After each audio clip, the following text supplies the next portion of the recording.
Welcome to episode 22 of the Necronomicon.com. The word revolution is usually reserved for transformations not only in the structure and leadership of a government, but also its citizens. The sexual revolution was a specific period during the 60s and 70s in which attitudes towards sexual behavior became more tolerant and liberal in the United States. This revolution did not just happen spontaneously, but rather was influenced by a number of other factors that were also happening in American society at the time. In a time where families on television were always seen with a mother and a father, never divorced, who had multiple children, and who always had the best manners with one another, something was changing. While the fathers on TV wore suits and smoking jackets, and the women wore dresses and pearls around the house every day, and the children were off diligently performing their household chores. In reality, a new generation was rising and questioning authority. Many in this younger generation promoted a culture of free love, placing emphasis on the power of love and the beauty of sex. Women started challenging their exclusion from politics and the workplace, and they began to question their sexual roles.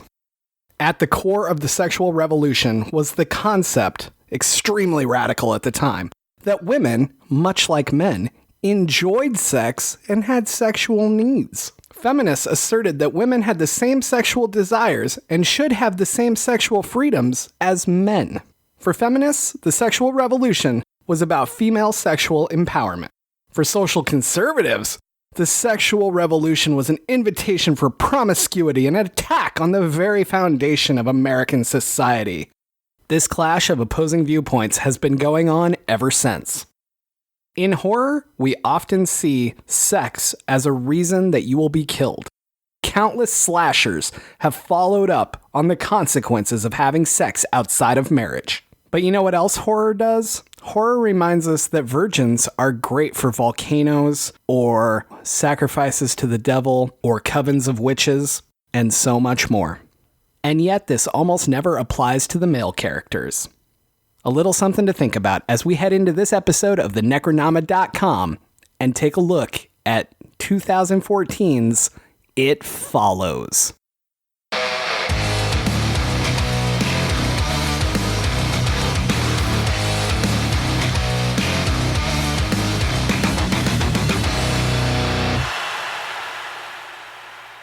I am James Sabata, horror author, screenwriter, co-host of the podcast you're listening to right now. And if horror has taught me anything, it's that not having sex is the only way to live. So I'll probably die soon. Yeah. And I am Lord Donald Guillory. I'm still holding on to my lordship until the pitchforks, torches come get me. Author, I had trouble getting him on the plane. Yeah, I know. Author, historian, educator, and I had my sex education in a red state, which focused on abstinence. And this movie is not too far off from what they would tell us, is that if you had sex before marriage, you were probably going to get AIDS and die. You know, I went to Catholic grade school in high school, which is why I'm not Catholic anymore. And our sex education was, I don't want to say it was like in the movies, because it wasn't quite that bad. It was very like anatomy based, you know, like, oh, this is this term and this, and they would draw like these huge pictures on the blackboard. But like sex education's weird to me because the way it was done for like my class, it was like a super fast thing. It was like a day, maybe a day and a half or something like that, right? And I just feel like you can't get into people's heads and teach them that quickly about something this big, especially at that age when everything's funny and you're not really learning because you're scared. So was that what it was like for you? Was it like a quick one shot, shall we say?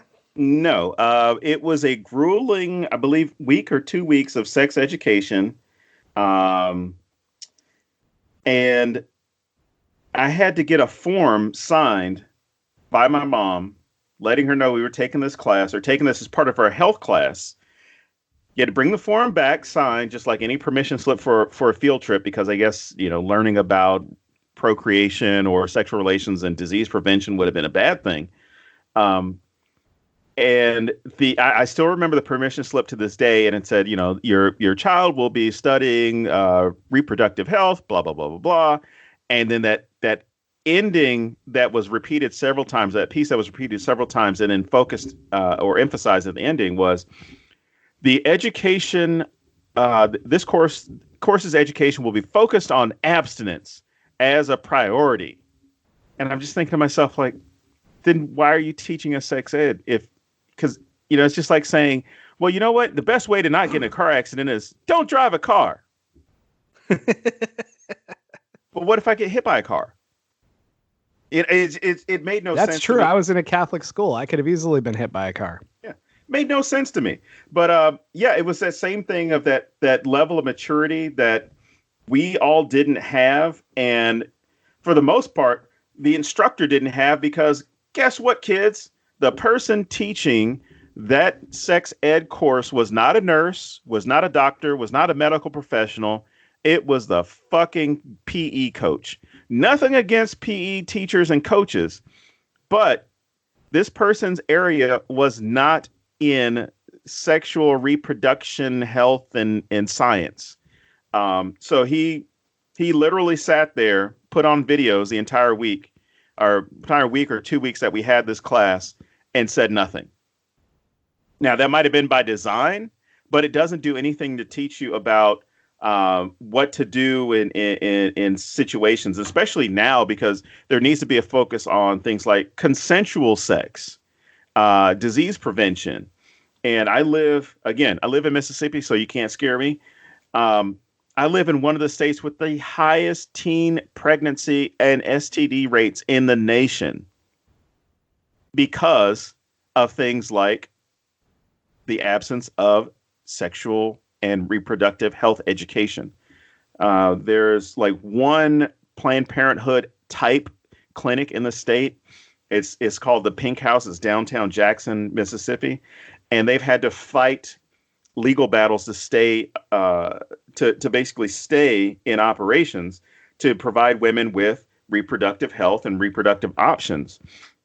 Meanwhile, you have pregnancy crisis centers that have been popping up in places like this and all throughout the country, and their main focus is on, well, if you're pregnant, here are all your options to have the baby, and here's all this shitty science that we pay people to back up whatever our claims are, that'll tell you all the bad things about why you shouldn't have an abortion, or why you shouldn't go on birth control, or why you shouldn't use fucking condoms. But enough of those people, because they're all fucked in the head anyway. Yeah, I'm sitting here and I'm thinking back on the sex education. And for anyone listening to this, we weren't even talking about having this conversation. So it's just pouring into my mind as we're having it. And I remember, so the one I just talked about, I was probably in 7th or 8th grade when they did it, right? So then I had another one, maybe junior or senior year. And by that point, I was already having sex because, again, I went to a Catholic high school. And I just remember thinking, like, have you ever had sex? Like, what are you talking about up there? And so that was like 95, 96, right? And I'm like, you already had this disconnect with me at that point. I can't imagine what it's like today, where kids have access to the internet, and I'm not just talking porn. I'm saying they can learn anything. Like they can get better sex education online than they can in most classrooms. And it amazes me how we keep and maybe I'm way off. I'm not in these classes now, but it's my understanding that it's still basically the same kind of sex education. And I think that that's a real disservice. I think they'd be better off not even doing it than teaching the same way we were teaching in the 60s or whatever, versus the realities of today. But that's me. Well, if you want to get an interesting story, my wife's father was her sex ed teacher. Because, that's a horrible way to set this up. But he is a doctor. He's a medical doctor. And He went to the school because the town where she was living in Mexico, or the city she was living in Mexico, they wanted actual nurses and doctors to teach that section. What? So, yeah. So for her, the experience wasn't, oh shit, we're learning about sex ed. It's like, oh shit, my dad is here to talk to us about pregnancy, condoms, like all this shit. And so she just sat there for the entire week like, God damn it, I need to go home. This is fucking embarrassing. But, you know, I've had these conversations with her as far as like what it was about. And she said, well, you know, because of the predominance of Catholicism in Mexico, yeah, they still focus on abstinence, things like that. But they still talk to you about, here are the risks of having this, or here's the risk of having unprotected sex. Here's what you need to know. Here are the things that you need to look for. So when we had our class here, and I think it was about the same time, like 94, 95 when I took it, really it came down to, here's what your penis is going to look like if you have, you know, genital warts or herpes or syphilis or any of this other shit. That's all lies. My penis doesn't look anything like that. And then it came down to, you know, seeing all these pictures of, you know, the sex organs and things that can and a lot of the stuff was really sensationalized, really just to scare kids into not having sex, which isn't the way to do it. The issue is teenagers are curious. Now, I can speak to this as a former teenager. College students are curious. Adults are curious. And guess what? Your Meemaw and Peepaw are fucking curious too, which is why the highest STD rates are at retirement communities.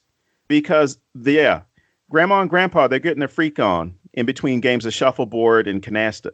But not with each other. No. I live near Sun City in Arizona, and it has one of the highest STD rates in the country. And you have to be at least, 55 or 60 just to live there. So these people that think, oh, man, you quit having sex at this age. Yeah, well, there's a pill for that. You know, so the other thing, going to Catholic school, and I've told this story at some panels, but I had this priest that would get really pissed off that I watched horror movies because he was like, you're going to go to hell if you watch these things. And I was always confused because I was like, Jason tells me the same shit you tell me. Don't have sex. Don't do drugs. Like, I think you're just jealous that you can't kill teenagers. And that's what it really came down to for me. But and I want to bring this into the movie that we're supposed to be talking about, but it's that monster that was going to get us if we did these things, you know? And I mean that in a normal society way as well, like whether it was the genital warts were the monster or whatever, there was going to be this terrible consequence if we did these things. And it was really just a way to control people. And if you know anything about teenagers, if you want them to not have sex, give them massive amounts of sex education, throw condoms at them and be like, go for it, buddy. Have a great time. Because then teenagers will be like, fuck you, man. I'm not having sex for 5 more years. Get off my ass. That's how you prevent sex with teenagers. You don't tell them not to do something because they're going to do it. That's probably true if you're 41 and doing a podcast as well. Anyway, but so yeah, so let's talk about It Follows. Oh yes, there's a lot of commentary based off of what we've already talked about that gets brought up in this film without them specifically getting into, you know, hey, you shouldn't be having sex before marriage, or, you know, whatever the other messages are that we've kind of had shoved down our throats with respect to sexual relations and intimacy. Well, really fast, one of the things that I want to point out is the guy who wrote the film has said repeatedly that while a lot of people see the don't have sex or this monster will get you, he's like, the only way to save yourself is to have sex again. Uh-huh.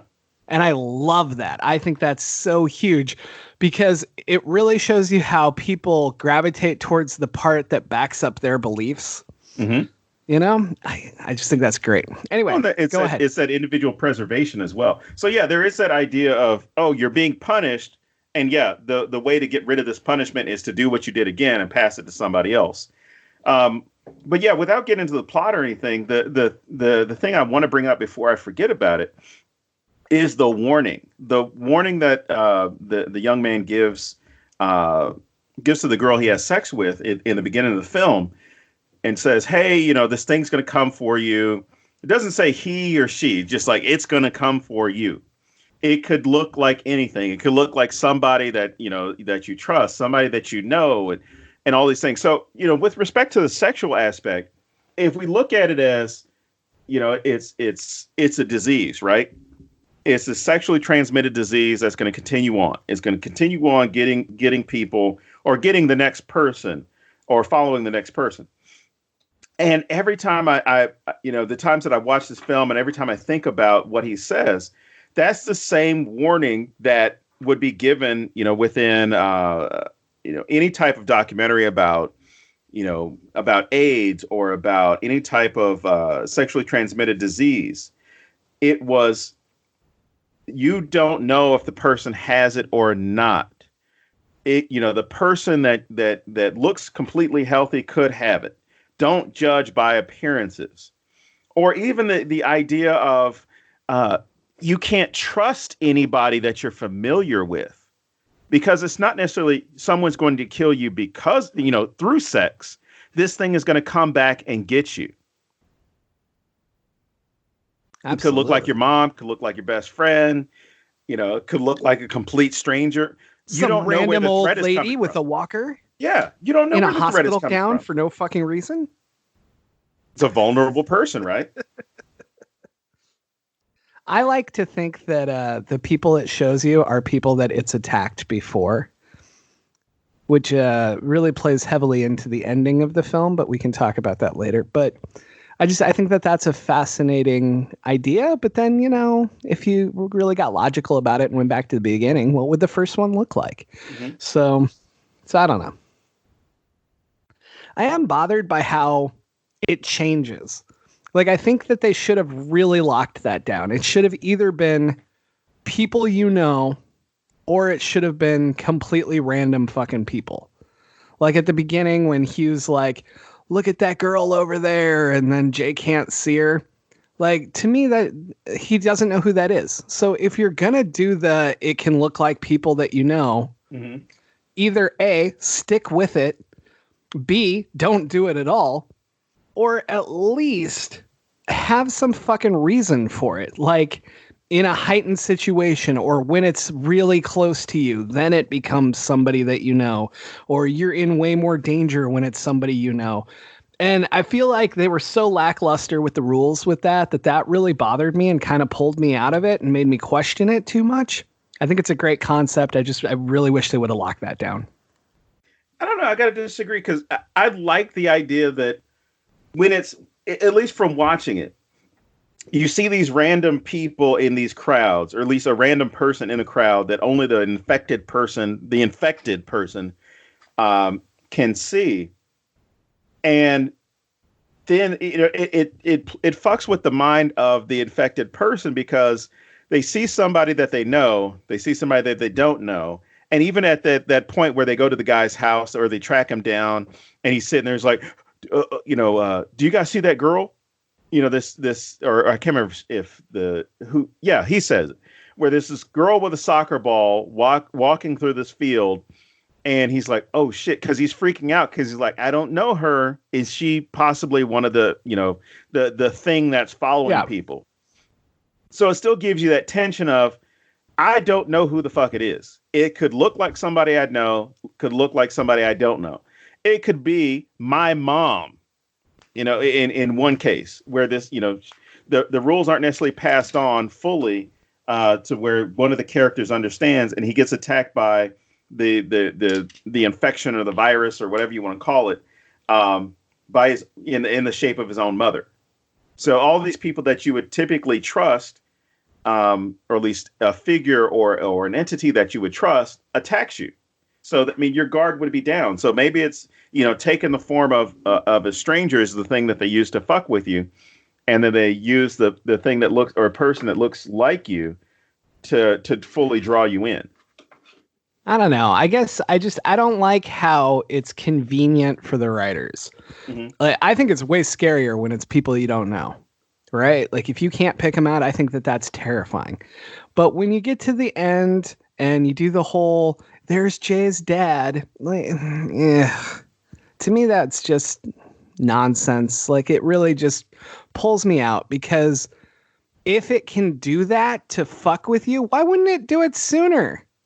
Why wouldn't it do it right away to kill her? Why the fuck would it be like, I'm going to wait till the end of Act 3 to pull this off? Blah. But, so, with that said, one of the things I love most about this film is how David Robert Mitchell really used a lot of Stanley Kubrick type things in this to throw you off and to just give you a sense of unease throughout the entire film. There's this thing in our minds where if our brain notices something that it can't totally make sense of, even if we're not actively paying attention to it, our brain starts going, no, that doesn't make sense. And it's trying to work on it. I don't remember the clinical term for it. I would ask somebody, but nobody's around. Anyway, so, but they worked really hard to do that with this film. And you can notice it like starting right away with the, like, when does this film take place? Nobody knows because this time doesn't exist. You know, like, for instance, towards the beginning of the film, one character has this awesome e-reader that we've never seen anything like. And when I say awesome, I say it's fucking stupid, but you know. But everyone's like watching televisions from the 50s. You know, that's crazy. And then their kitchens are like straight out of the 70s until you go to Greg's house where he has like brand new stainless steel. All of the decorations in the house are horrific. They like look like shit like my grandma would have had or you know, other elderly people my parents made me visit when I was little. A lot of the photos are like black and white.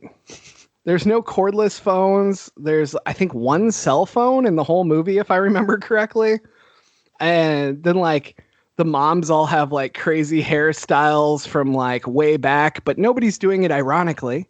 It's just how it is. And no one pays any attention to it. When they're playing games, their cards look like they're from like 50 years ago. It's nuts. And even like the vehicles in the film, you have like these brand new cars from today. Then you have like this police car that looks like it's from the 90s. And then you have Hugh's car at the beginning when he's having sex with Jay and then chloroforms her. His car looks like it's completely restored. Only I don't think it is. I think it's like brand new in his world, you know? Right. And it's all these little things that just like shift time constantly.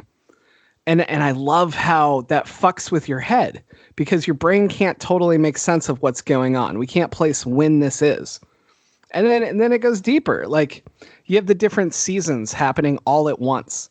Like Jay's out swimming half the time, but then she's wearing a winter coat when she goes to the movies, I think it was that they were doing.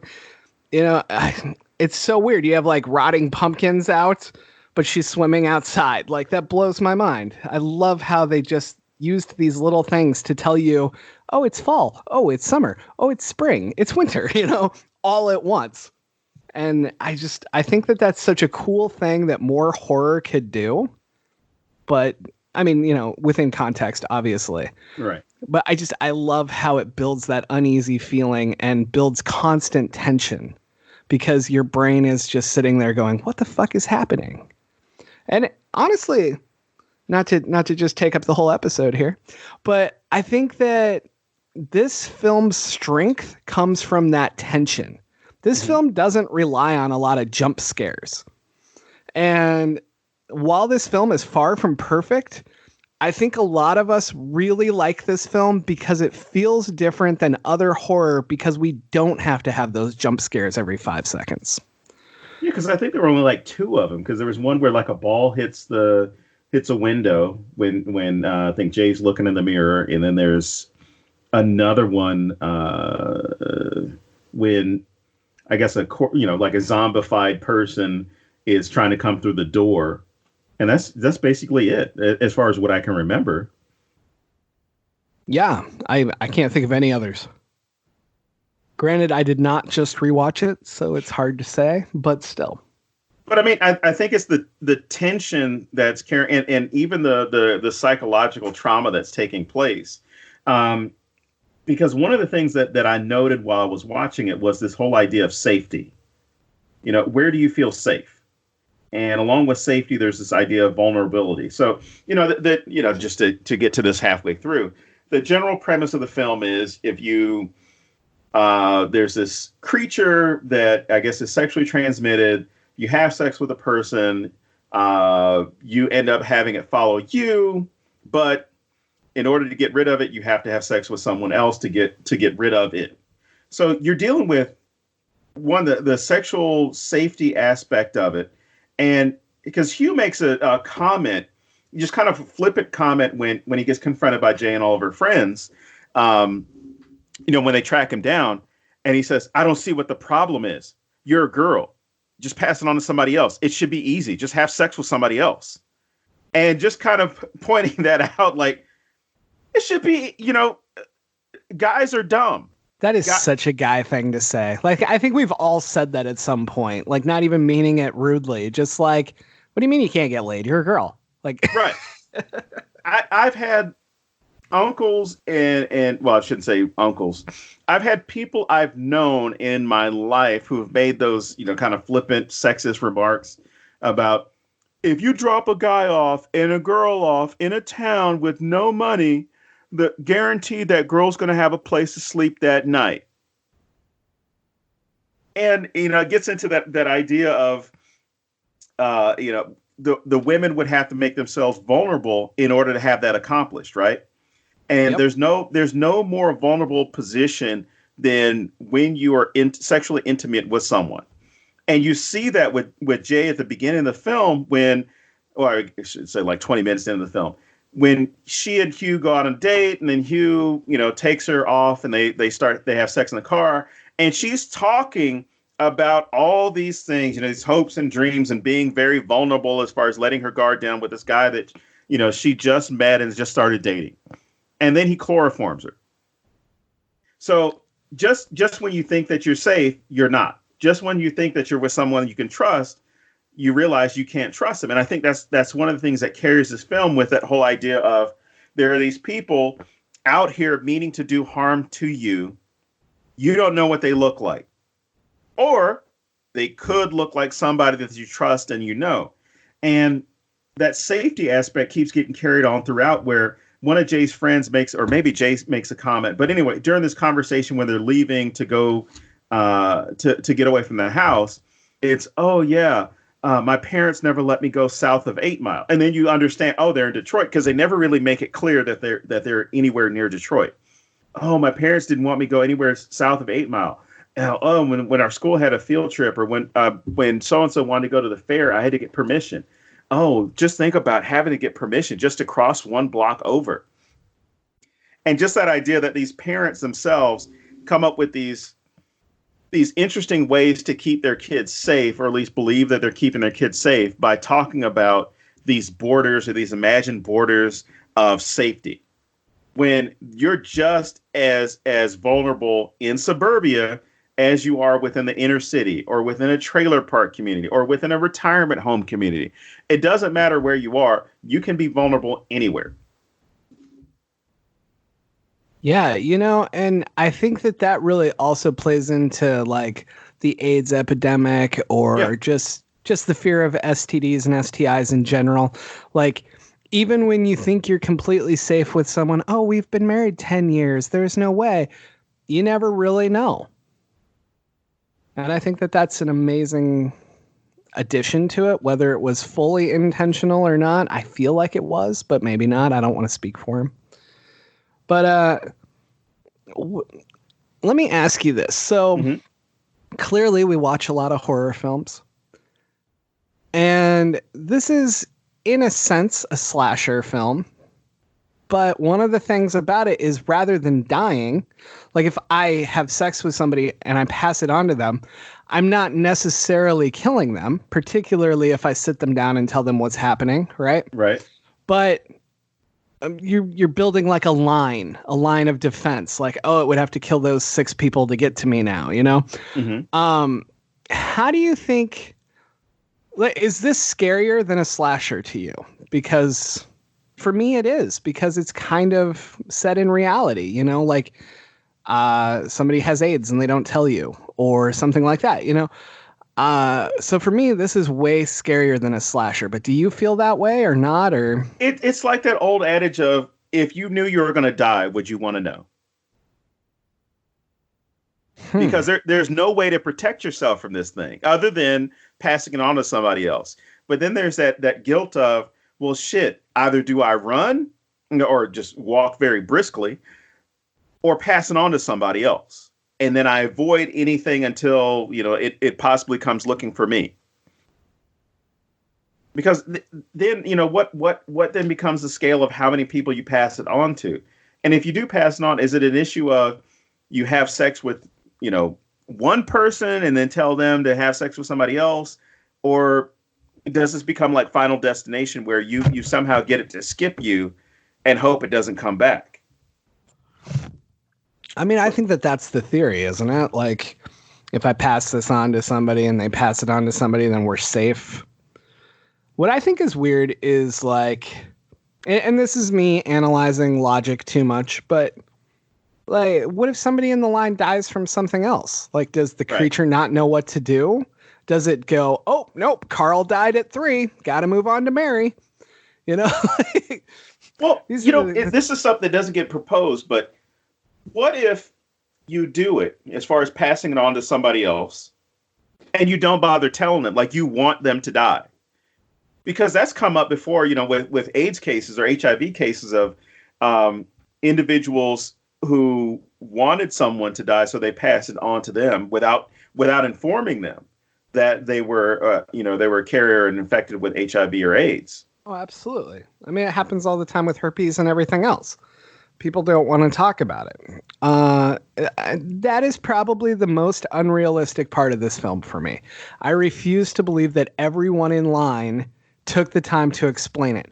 But my caveat to that is, by explaining it, you're making them look out and hopefully live longer.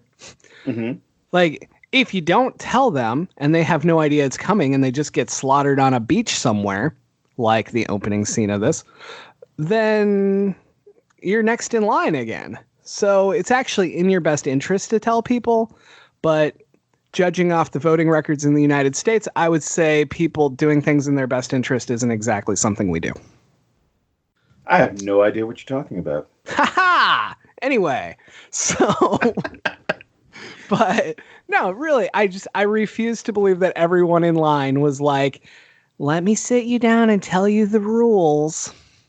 That's very strange. And there's also that idea of believing that shit, because Hugh, for all his faults in singling out Jay, he actually takes the time to literally sit her down and tell her, like, hey, This is what happens. It's going to come for you. I'm sorry I did this, but it's a self-preservation. I'm sorry I did this, but fuck you. I got to live too. Somebody passed this shit on to me. I'm just as much of a victim as you are, which is a weird way to kind of, it doesn't say that, but it's a weird way to kind of present it. Somebody did this to me, so fuck it. I found you. You're next. It's this weird game of supernatural tag. But he sits her down and has this conversation, but actually sits down and says, do you see it? Do you see it out there? Can you see it? Because if you're infected, you see it no matter whether you pass it on or not. So I think that's kind of the good thing about it, is they could actually see it along with you. So Hugh even makes that point when, he goes into hiding and says, look, we shouldn't even fucking be together. It's going to make it easier for it to track us down. Mm-hmm. We should not be sitting here together. So when he has that little freak out when he's sitting outside and sees the soccer girl walking up to them, he's just like, do you see her? Do you see her? And everybody turns around like, yeah, she's right there. And the paranoia that you must have, to where, one, you can't trust anybody, and then two, there are things that you're going to be able to see that other people can't see, and then having to have people trust you. And the only time that it really works, and I'm glad that she had such good friends, is when they see it attacking her, and they all just fucking like gang up on this random area in the air and try to attack it to get her off of Jay, which is kind of a cool scene because you see her hair fly up. Yep. And they're at this moment where they're like, no, my friend's probably just fucked up. She's under a lot of stress, hasn't been sleeping, hasn't been eating. She's probably just, going through some shit. She's a whiny bitch looking for attention. Yeah. No, I'm just kidding. I'm sure that came up as well. But they see this and they're like, oh, okay, this is for real. And, they actually do believe her to the point where, the one other male friend who obviously is in love with her, likes her deeply or whatever, he's like, you could pass it on to me, which seems like a weird way to have sex with somebody that you've been wanting to have sex with or you're attracted to, which is, yeah, I know this thing's probably going to kill you, but why don't you have sex with me? Maybe there's this point where he believes it, doesn't believe it, and it's kind of in this douchey way of trying to get her to have sex with him. Like, yeah, I know you might be fucking crazy, and you're saying that if you have sex, you'll pass it on to somebody else. Hey, we could do this. That's so weird. Yeah, the entire dynamic with her friend Paul is just very strange to me. Also, it's extra weird because I've been watching Atypical, which is one of my favorite shows, and he's the main character. And so, like, I didn't rewatch it recently, but when I rewatched It Follows probably 4 months ago or so, like, I kept like picturing his atypical character who's autistic and like very routine based, right? Mm-hmm. And so like Paul kept throwing me off because my brain couldn't handle that. So that's another way the film made me uneasy without meaning to. But no, I find this dynamic strange because I'm like, on the one hand, like you said, is he just trying to sleep with her? But then I'm also like, he's a teenager, so he's probably thinking he's invincible and that it doesn't matter. Or he's like, hey, I'm with you till the end either way. So this thing's already here. Why not? Right. And I would kind of like to know a little more about it. But one of the things I like about this film is how they don't directly say things like you were saying about Detroit. And so I almost don't want to know more because I think that it would pull me out and it would feel forced. But I find their interactions very interesting all the way through the end of the film. Well, I think the reality is if you're living in that area, you're not talking about it as like, yeah, here in Detroit, this is kind of weird and crazy. This shit is going on.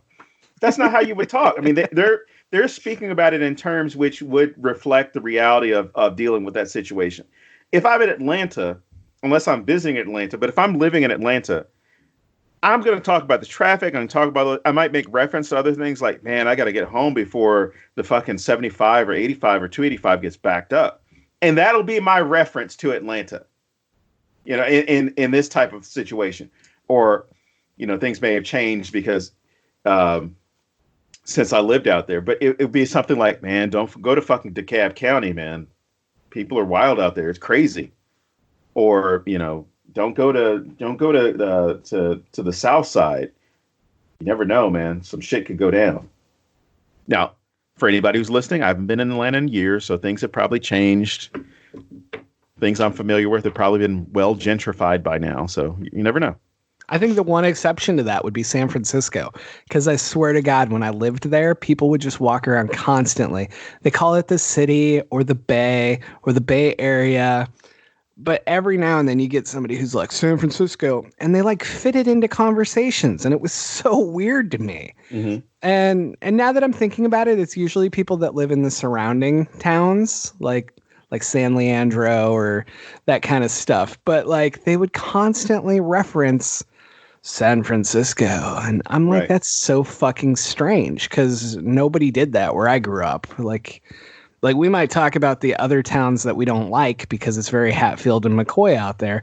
But like it was never like, oh, Lincoln, Nebraska, Lincoln, everybody, like it's very strange to me living in San Francisco. So I think that's the one exception. Unless you're, a rapper you're not announcing the town, or Mick Foley for that matter. You know, you're not Right going like here. here in the A. You know, I'm like, no, it's not happening. But yeah, the other things that come up in this film, which I think is remarkable for a young adult horror, which I guess I could classify this as. I'm not sure if they're in their late teens, like in community college or in high school, because when you talk about the inconsistency or the weird things that haven't been fully addressed, that's one of the things that works for me as far as trying to pull me out or make me question things like age and like the freedom that they all have. Because you know, Jay's going to school, and to me it seems like she's in community college, because in all honesty, what fucking class can you walk out of and then completely leave campus where there isn't some security guard or some teacher or, you know, campus police like following your ass out and bringing you back into the building, or at least calling home and reporting you for truancy? Because she, you know, there's this point where she just kind of just fucking leaves and stays home for a while, and her friends check in on her and make sure she's okay, because they don't know how to deal with her, the trauma that she's just undergone. But you know, it's interesting to see that there are no real conversations that take place with adults. And I mean, as far as older adults, not necessarily, you know, because I think Hugh is supposed to be 20, 21, something like that. But he goes back to live with his mom, which, you know, there's nothing wrong with that. But it makes it kind of confusing as far as like how he even is dealing with this situation. But they all have enough freedom to where, fuck it, I'm just going to leave and go stay at my parents' cabin. We're going to go stay by the lake. We're going to go do this. We're all just going to leave all of our responsibilities and do what we need to do to help our friend. And I think that's kind of a strong thing, as far as not having to deal with any adults solving the problems of this situation, any authority figures really coming in to solve anything other than helping to drive the story. You know, like when the police show up and ask Jay about, you know, whether she was raped or was consensual, you know, did she know the guy, what was going on? Or, you know, even at the very beginning of the film, where the one girl is running around the neighborhood trying to figure out exactly where she should go. And the neighbors and even the dad are kind of like, what the fuck is going on? I don't, you know, why is my kid acting like this? Showing the confusion that exists in their world and what they're dealing with. But there's no moment where adults are the ones that are determining the fate of these kids or the fate of these young adults. You know, that's a really good point, because even when she talks to her mom, like she talks to her mom about her dad, and her mom kind of shuts her down and says she doesn't really want to talk about it. But like outside of that, there isn't a lot of interaction with adults. And I hadn't really noticed that. But that also speaks volumes to that age where you're starting to explore sex and all that kind of stuff, because you are trying to get away from adults. And also, you're suddenly on your fucking own and have to figure this shit out. And so this film really hits that. And I didn't even notice. But also, to your question of how old they are, I mean, I don't think I noticed that, but as you're pointing it out, it works really well. But I think I've been so conditioned from Hollywood that 30-year-olds play high school kids that I didn't notice it, you know, like it wasn't weird to me that they're a little off. 90210, I'm looking at you. What are they, like 60 now? Anyway. 50s on up. Well, late 40s to the 50s. Because I think Luke Perry was like 52 or 53 when he passed away. Wow. Speaking of which, go check out his son on AEW Wrestling. Jungle Boy is awesome. All right, go ahead. Thanks for the update. I did not know that was his son. It is. Right, also, AEW should be our new sponsor, because I love AEW. All right. I like that root beer too. Oh, AEW. I drink a little bit of the bubbly. All right, I'll stop. Yeah, we can tell who you're enjoying. It's much better than phony weddings where people jump out of cakes and disrupt it, and it's completely predictable. All right, so we'll bitch about wrestling on a different podcast. Oh yes, yeah. Those episodes will be 7 hours long when we do Lucha Gore. All right. I guess at least to sum up some of the issues in this film, or at least the societal issues that come up in this film, I like it because it was very rewatchable. Where there's some films, some horror movies, some just general movies of social commentary where you can't necessarily rewatch them, because there's nothing that gets really revealed, around the second or third watch, or it's just not that good of a movie. Like we talked about Slice and a couple other films, Satanic Panic. I could watch those again and see something, as far as look for something that's going to give me something more about the story that I might have missed before. And this movie is one of those, because the first time I watched it, I went in completely blind. I think I just watched it just because it showed up on my Netflix queue. And I watched them like, okay, well, the first like 10, 15 seconds was like, oh God, this is going to be a little stupid. It's going to be slow. And then you see like the young girl is completely ripped apart on the beach because she was crying. And I guess she had used that. That might have been one of the moments where there was a cell phone, because she's calling her family and letting them all know she's sorry for being an asshole and sorry. And which is weird, because for me, watching that, you got to think about approaching death. And I referenced that whole idea of when people would ask you, if you knew you were going to die, how would you act? And this young girl doesn't know what to do. And according to Hugh, he would probably say, like, well, you should probably go fuck another guy and get it away from you. But maybe with her case, she doesn't want that guilt of having to do that. Or is that fear of you're having sex with somebody, and or just the trauma of understanding what's after you, and you're not thinking about having sex. Whereas guys, apparently that's all we can think about. That's the rumor. Yeah. So she goes to the beach. She goes somewhere where she's isolated, alone, vulnerable, and calls people that she cares about and tells them how she feels, apologizes, wants some sense of atonement for whatever she's done, no matter how minor.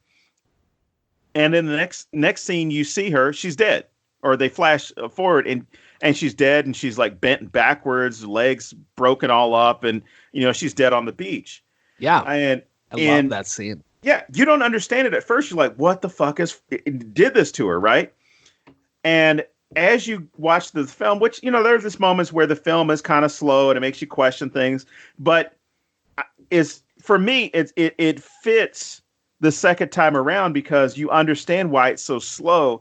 Is because you have to build that anticipation, because you can't have this fucking thing following them all throughout the entire movie, where it's just this slow. It would be the equivalent of the fucking OJ White Bronco chase, where you're waiting for something to happen the entire time you're watching, this person being followed, and that wouldn't work. You've got to deal with the trauma that this person is going through, the insecurity that this person is going through and feeling, this idea of doubt, because nobody else can see this thing unless they've been infected.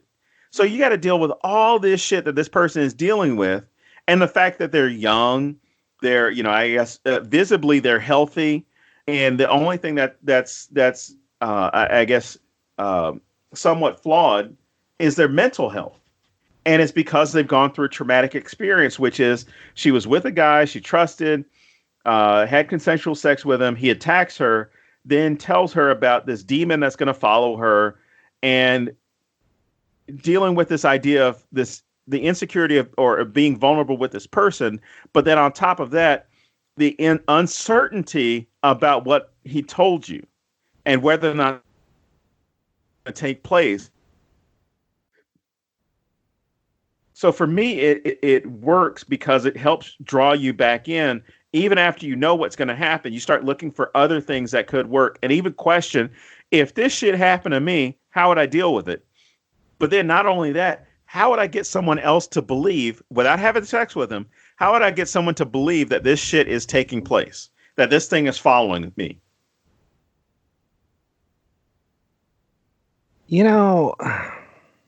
That is a really great question. How would I get them to believe me? I would actually like to see that explored more, like telling more people about what's happening to you. Right. Like, I mean, I know she tells her friends and that sort of thing, but like, I don't know.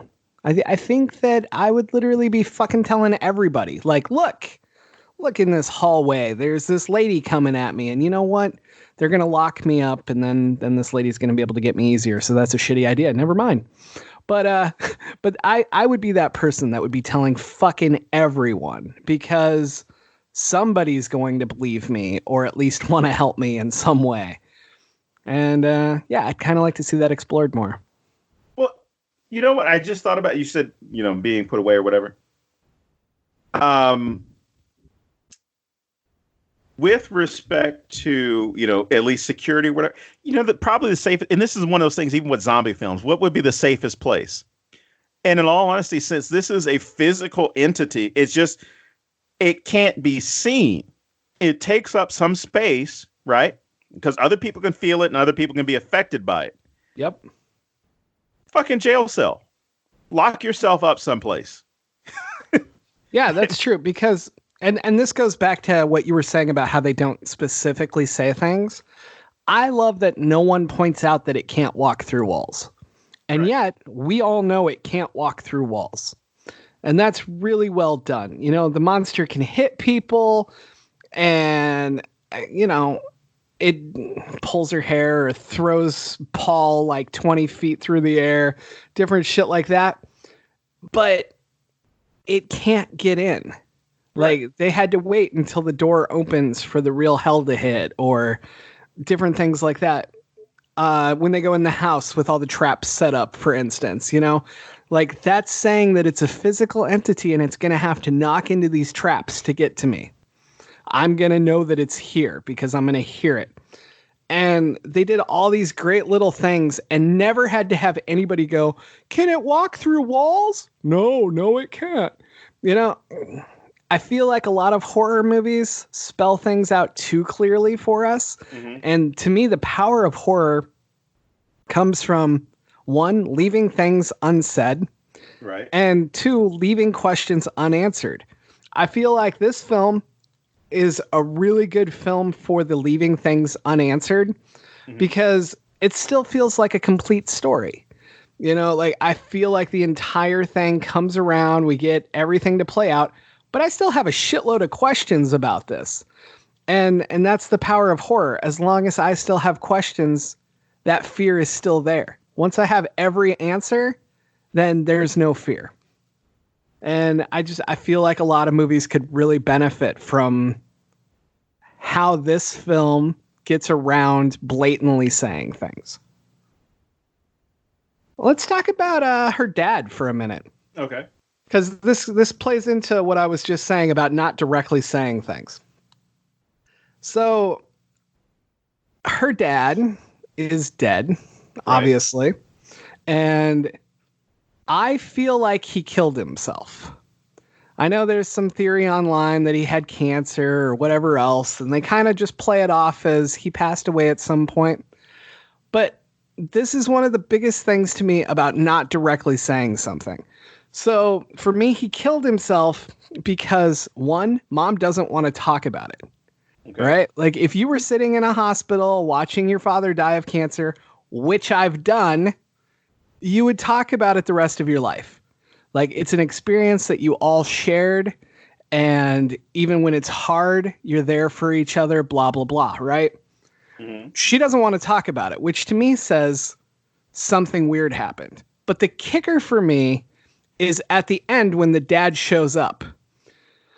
When the monster takes the dad's form, he looks exactly like he looked in all those photos. And having had a dad who died of cancer in a 4-year-long terrible battle, my dad in my head looks like he was 75 when he died when he was 54. Mm-hmm. Because cancer wrecked the shit out of him. And he looked ancient, right? Right. But this guy looks fresh. He looks young. He looks exactly like he does in these photos. He's still that happy dad guy. And to me, that's a really fast death. That's, maybe she doesn't even fully remember him. She just has these pictures now.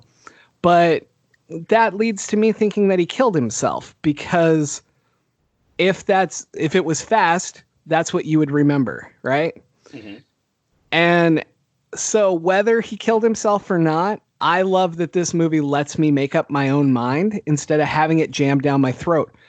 Because it goes back to that thing I was saying about saying things that are too obvious. Like, I don't walk, when me and my mom talk, it's like, when your dad died, blah, blah, blah, blah, blah. It's not, when your dad had a 4-year-long battle with cancer and he laid in the hospital, like, some movies really spell that out and it kind of pulls you out of the scene because it's so weirdly unnecessary. And I wish that more films would take a lesson from this. Unless it's something where how he died really matters to the plot and changes things, I don't think it's necessary. Like the entity probably got him. There's a great theory online that he was, and obviously there's no backup for this, but there's this great theory online that he was raped by another guy and then couldn't deal with it and killed himself.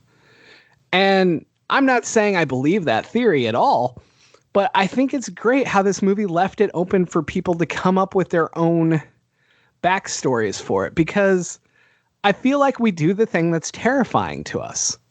Like suicide. I've had a couple friends that killed themselves and they heavily fucking affected me. I couldn't imagine if it was my father, So yeah, I think that we kind of make up a backstory for ourselves that terrifies us. And I really like that we get that in this film.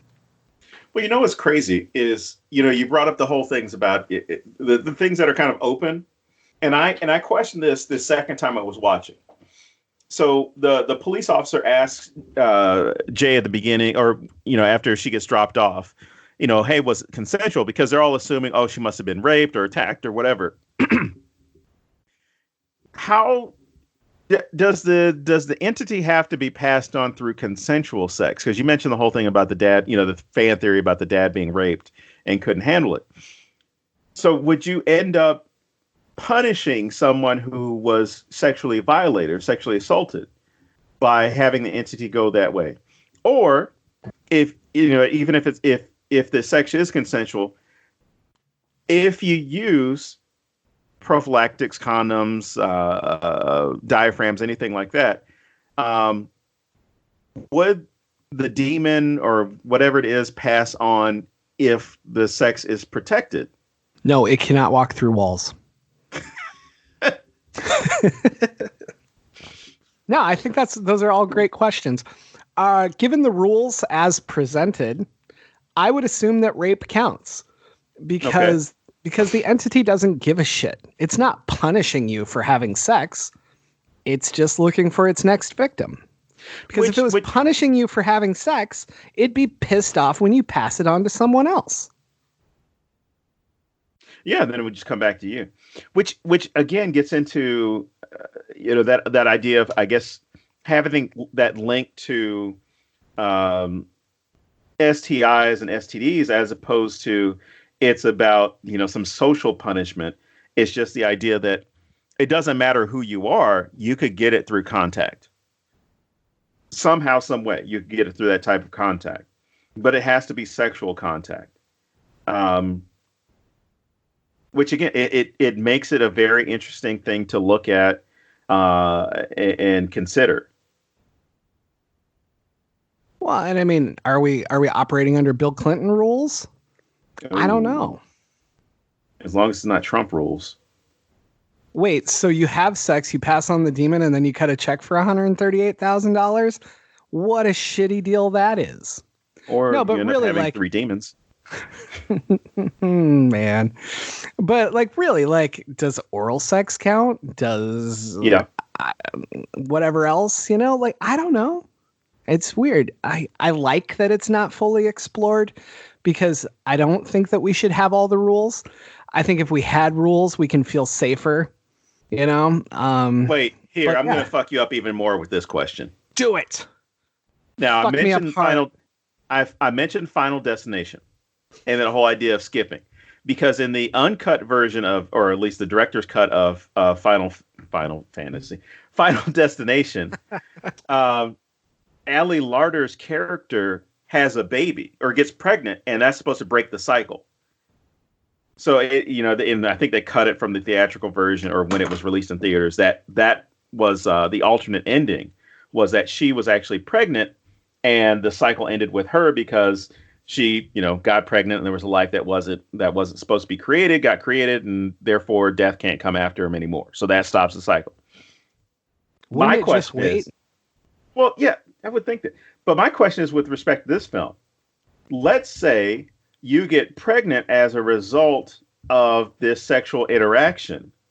Does your child then become susceptible to the demon? Wow. Huh. Because, looking at, health and sexual education and reproduction, things like that, a lot of cases, a good number of cases, the disease can be passed on to the child. So why wouldn't the demon somehow get passed on as well? Interesting. Or in the sequel, it will be dormant until the girl is 18, and then no. Or because that would be, if they did an It Follows 2 or It Follows Again, that would be a cool thing. It follows some more.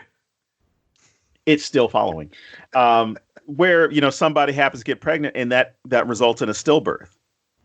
There's so many things that you can, so many different ways that you can go with this film, because I think it was done well as far as this one, but it leaves so much room for expansion. So jumping ahead to the end of the film, there's this great part where they decide they can get the entity into a pool to kill it. And I don't understand how they think this would work, but here's what I like about it. They're stupid fucking teenagers, so their plan shouldn't work. Right. And this is the only horror film that I can recall where they have an actual plan and do it, even though it makes no fucking sense and it doesn't work, right? But we always get the stupid teenager trope, and this is more like a realistic teenager trope to me. Mm-hmm. It's, I have this great idea, and everyone goes, yeah, let's try that. And maybe in the moment I would have tried it. Maybe it's not a stupid teenager thing at all. But my point is, I love that this film actually follows up on a terrible plan that fails, that makes sense for the age of the characters. I think that's fantastic. And horror movies never do that. They all do the, I'm going to run up the stairs and whatever other cliche trope we've been talking about for the last 30 years, Mm-hmm. I would honestly like to see more stuff like this in that regard. Just like, what would somebody really think in this moment, even though it won't work, or maybe it does work, whatever. But just some crazy plan that technically makes sense, instead of either some crazy Rube Goldberg kind of fucking ending that we get a lot, or just running for running's sake. So I really admire that they tried this. Again, I hate that the dad shows up at the end. I think that it's so overly forced at that point. I think that they could have had some really good tension building moments if they would have dropped the dad earlier. I think you could have been doing a running scene where she stops because, even though she knows she'd be stunned for that second. Right. I hate that they use it at the payoff moment, if you will. But more than that, after this scene fails, I want to talk about Paul and Jay and how they leave together. And this goes back to their weird ass relationship, right? Mm-hmm. Why are they stuck together? Hugh told them basically that being apart from each other is a better plan to be safe. And these two stay together. And I know there's that scene where Paul pulls up and he sees the prostitutes, and you get that feeling he went and fucked one of them to push this demon somewhere else. Right. But why are they together? Why? I don't feel like there's any real chemistry between them. I don't feel like they have a relationship. And wouldn't you want to get away from this guy so that you're not direct targets? It's a weird ass ending to me. What do you think? I found it strange, and I still find it strange. I could understand Paul wanting to stay around. Well, of course, he's banging the hot girl. But I don't understand Jay sitting there saying, like, yeah, let's go ahead and walk down the street together in the open and look for this goddamn demon thing. So we're the only crazy ones, or the only ones out here who can see this, and so we're not seen as the crazy ones running around town. I don't know. Maybe it goes back to my earlier statement about vulnerability and safety. The safer thing is, of course, for them to split up, but maybe there is this undeveloped part of their minds where it's kind of like, you know what? If we die, we die together. Maybe. I don't know. I don't feel like the chemistry was there to justify that. It's a great theory. I like it. I just wish that the movie built that better. Right. And they could have. There was talk of a sequel where Jay was going to go down the line the other way, looking for the origin of where this happened. And that sounds terrible to me. Like, I think I would rather watch another film basically like this, because that's how it would work. Mm-hmm. And I don't know. Well, unless you kill the source like vampires. So, let's say kind of brings up another. What if Jay just decided, I'm going to fucking kill Hugh, because basically you just killed me by having this thing attached to me. So if I kill you, does that then get it off of me and goes backwards? Ooh, that's interesting. Huh. I don't know. And we'll never know. I suppose we should wrap this up. Yeah, I guess the kids probably should have wrapped it up in this thing too. But, anyway. Damn. So, yeah, this was our last episode of 2019 for obvious reasons. Mainly, I can't record another one today. But this has been a fun ride, as we said last week. And ride ain't over, man. Ride ain't over. Absolutely. Just 2019 is. But in theory, don't hold me to this because scheduling has been an issue in the past. But in theory, next week, we are doing The Thing with horror author Alan Baxter.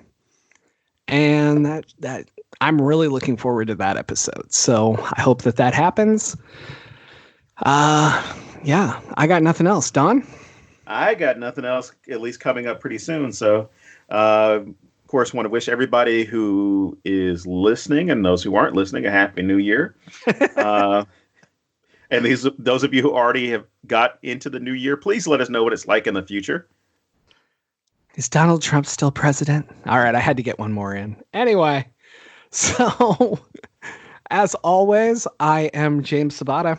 And I am Lord Donald Guillory. And we will see you here next week on the Necronama.com.